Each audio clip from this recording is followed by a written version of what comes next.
Covering the oil spill crisis, it has been 92 days and there are still no solid answers to the crisis in the Gulf. For now, a containment cap holds back the oil, but there are new concerns about what it may be doing to the fractured well and confusion over what may come next.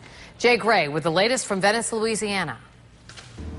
Good evening. For the fifth day now, the cap stays in place as crews closely monitor the floor of the Gulf, a process that has become frustratingly familiar here. It has been exactly 3 months now. April 20th, the fiery disaster in the Gulf begins. July 20th, and scientists and engineers are still trying to figure out how to deal with the crisis. It's not over yet. I still have confidence that they can get this thing stopped and done, or, worst case, they could produce it. They could produce the well and just forget about stopping it.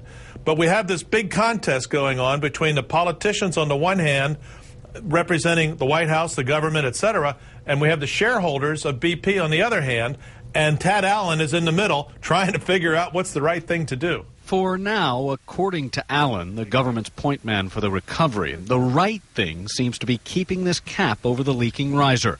Despite new evidence of a small leak at the base of the containment stack, bubbles around the blowout preventer, and possible seepage from the ocean floor nearly 2 miles from the wellhead. There's no indication at this time that this is any indication of a significant problem in the wellbore. BP continues to move forward with plans to try and permanently seal the well. That process could begin by the end of the month.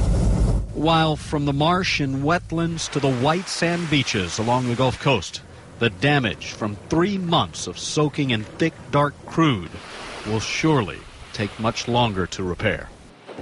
This week, the Coast Guard acknowledged plans to be a part of the cleanup and recovery effort through at least the end of the year. In Venice, Louisiana, Jay Gray, WPTV News Channel 5.